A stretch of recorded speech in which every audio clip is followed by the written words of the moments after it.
You know what it is. That's right. It's time to talk money with your money nerd and financial coach. Now, tighten those purse strings and open those ears. It's the Money Talk with Tiff podcast. Hey, and welcome to Tiffany's Take, where I answer your questions right here on the podcast. If you would like your question answered, just go to www.moneytalkwitht.com/ask Tiffany, and I'll be more than happy to answer. So for this episode, I've been getting a lot of people reaching out about debt, particularly credit card debt, and how it has been stressing them out, affecting their mental health, so on and so forth. And so I wanted to do an episode on the impact of credit cards on mental health, because I feel like it would be helpful for everyone at this moment. It seems like there's so much credit card debt out there right now, and the hole keeps getting dug deeper and deeper. Trust me, you're not alone. If you're listening, I have credit card debt as well.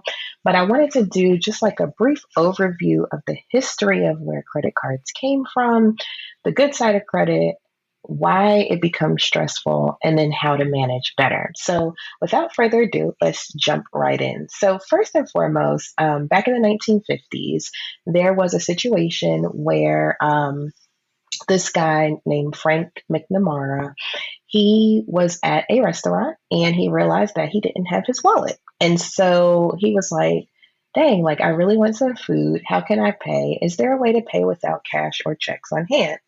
And so from that moment of embarrassment, that's when he created the Diners Club card.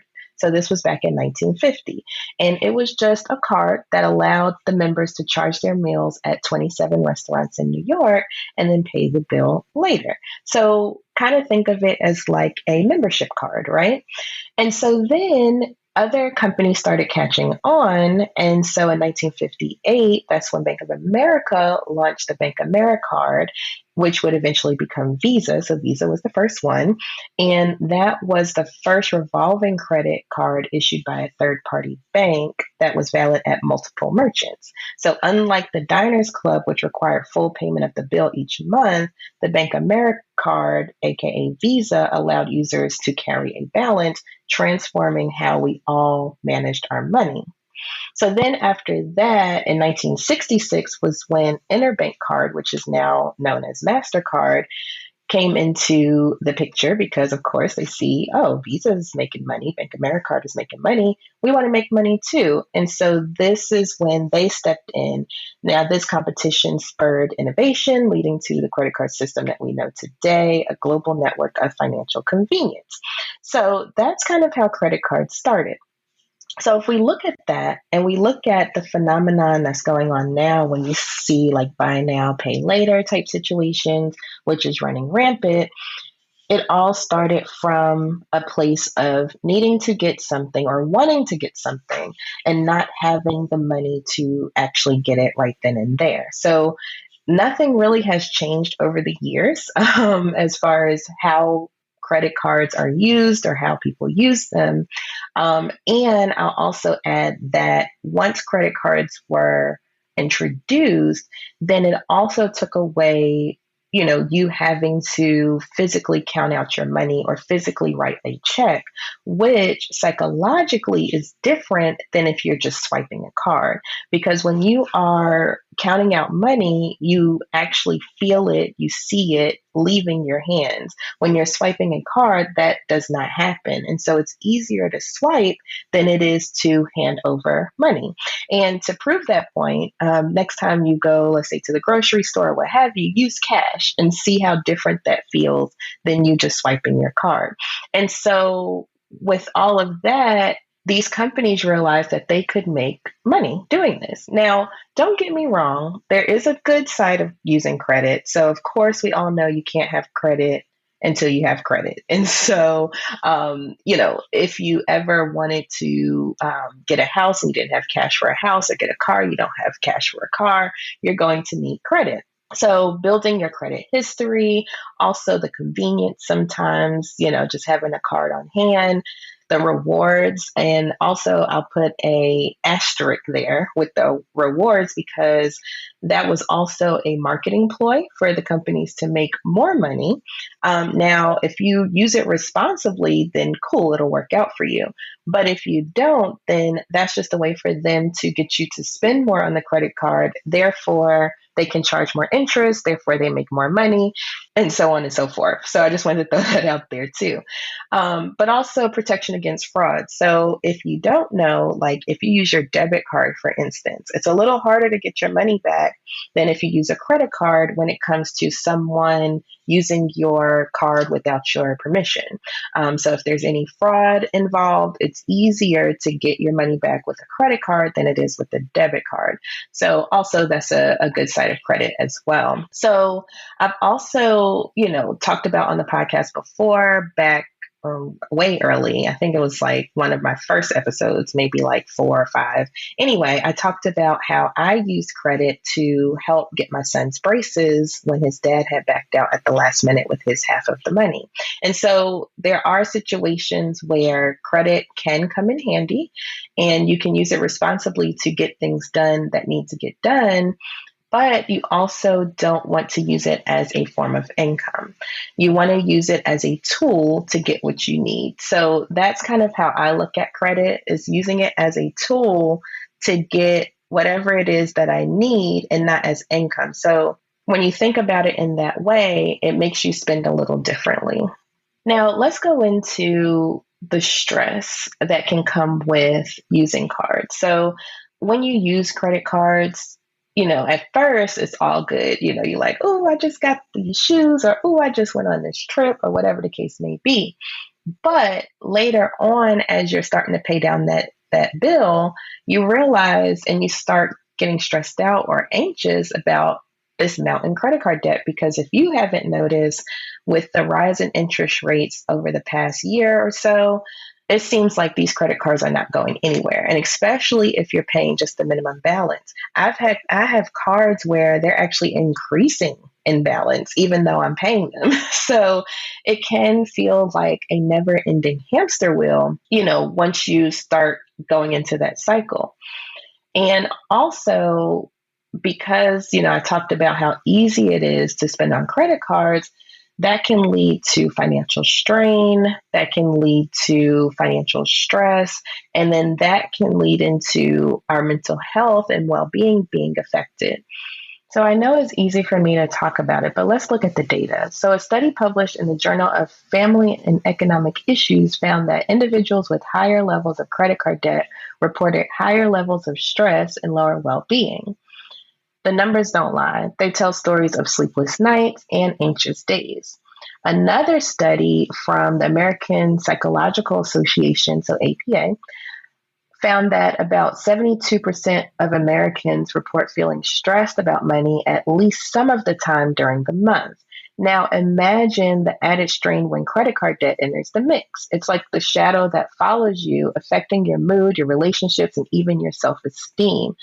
I can tell you firsthand, just working with different couples and also in my situations as well, that if your money's not right, your mood's not right. If your mood's not right, your relationships are not right. And so that is why this is so important in, getting things under control, because money can affect a lot of things and relationships can be one of the casualties. Another compelling piece of evidence comes from a survey conducted by the National Foundation for Credit Counseling. I've talked about them before, but they revealed that individuals with debt are more likely to report feelings of depression and anxiety. So these aren't just fleeting emotions. For some, they're constant companions. And so that's why this is super important. Now, let's get into, I know that sounded doom and gloom so far, but let's get into some practical tips to manage credit card use better and to have a better effect on your mental health. So first and foremost, creating and sticking to a budget. I know you all are tired of hearing me saying that, and I don't care, but it's so important to have that set up. And even if you don't stick to it, just having that awareness of how you're spending your money, how much you actually have to use, so you don't have to use credit cards, is priceless. it's priceless in so many different ways. So if you have never created a budget before, I'll make sure I'll put a link in the show notes for a whole blog post I did on budgeting that includes a video walkthrough of the budget spreadsheet that you get for free. So that way you can do that. I'll also put a link in the show notes for my Budget Nirvana course, which goes more into depth about how to create your budget, all the mindset hacks and things that I use when it comes to budgeting, so on and so forth. So make sure you check that out for that information. Check out the show notes.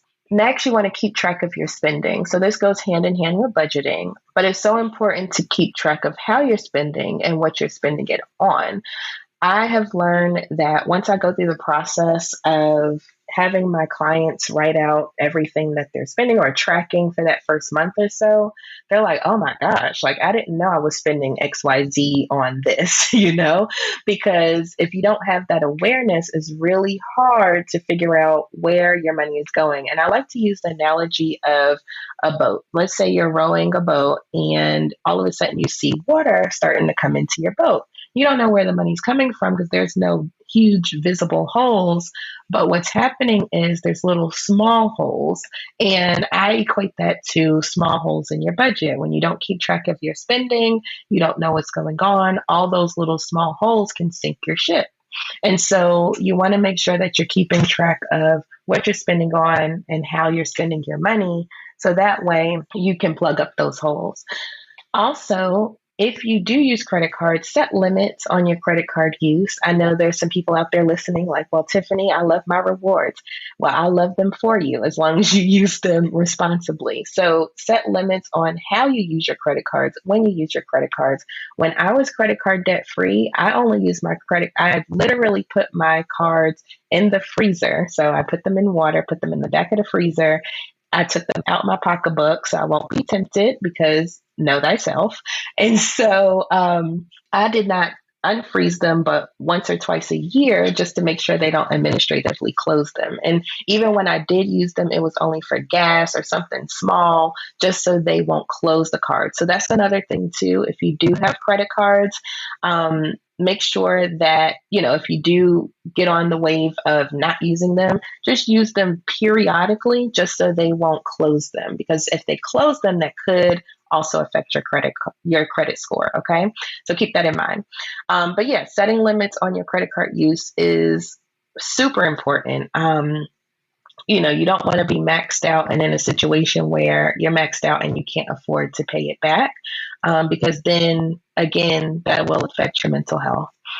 Also, you want to make sure that you pay off your balances each month to avoid interest charges. So this is a misconception that a lot of people come to me about. They're thinking, oh, well, don't I have to keep a balance on it, in order to improve my credit? No, you do not. When I was improving my credit, I would use it and pay it off almost immediately because I was terrified of credit, and that worked. So as long as you have them open, you use them periodically, your credit score will increase. The only And honestly, I feel like these companies are the ones that made this up, that you need to carry a balance because they're the only ones that benefit. So when you carry a balance from month to month, you pay interest on whatever that balance is. If you pay it off almost immediately, you don't have to pay any interest because no balance is being carried over. So keep that in mind as well. If you're in a situation where you already have credit card debt and you can't pay it off every month, at least try to get below 30% utilization, because then that would have a better effect on your credit score and then also your mental health too. If you can keep your balances as low as possible, it is such a relief. It is such a relief. Also, I just want to encourage you all that you want to view credit cards as a tool. So when they're used wisely, they can aid you rather than harm your financial and mental health. And I know I've said that before, but I wanted to reiterate. Credit cards are tools. They are not income. So you always want to use them wisely. If you want to get into the rewards game, use it wisely. If you want to use it for whatever it is, just use it wisely. Now, I will say that overcoming credit card debt is challenging and it can feel extremely overwhelming. So I do want to let you know that it is okay to get help. If you need help with coming up with a plan to stay on track, to have someone say, oh no, we're not using the credit card for that, then get help. And I do offer one-on-one sessions with clients. So I'll make sure I have that link in the show notes as well, where we can hop on a 15-minute call for free, just so I can see if I can help you or if I need to refer you to a credit counseling nonprofit or whatever the case may be. But I will say get help if you need help, because sometimes, and this happens a lot with people that come to me, they just take the ostrich approach and stick their head in the sand. And they're like, well, if I ignore it, it never happened. And I'm here to tell you that is not the truth. So stop telling yourself that. And if you need help, get help, okay? There's nothing wrong with it. And there's so many people in all different income brackets that I help with their money. So there's no shame, no guilt, but we can work together to figure out a way to get out, okay? So hopefully that was helpful. In this episode, I just wanted to go over how credit cards started, what the mindset was with the people that started, and then also how it can negatively affect your mental health or positively if you use it the right way. So I want you to take a moment to just reflect on your relationship with credit cards and consider any changes that you might need to make for your financial health and well-being, and also your mental well-being. Thank you so much for tuning in. You can find all the resources that I mentioned in this episode, plus more, in the show notes. So make sure you check that out. Also, if you would like your question answered on the podcast, go to www.moneytalkwitht.com/ask Tiffany.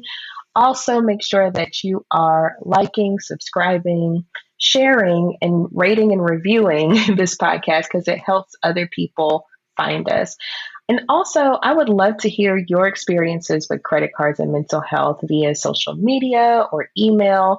Just let me know how you feel about either this episode or just credit cards in general. I'd love to hear it. So thank you so much for listening, and I hope you all have a wonderful rest of the day. Bye. Thank you for listening, joining, and being a part of the Money Talk with Tiff podcast this week. You can check Tiff out every Thursday for a new Money Talk podcast. But if you just can't wait until next week, you can listen to previous podcast episodes at moneytalkwitht.com or follow Tiff on all social media platforms at Money Talk with T. Until next time, spend wise by spending less than you make. A word to the money wise is always sufficient.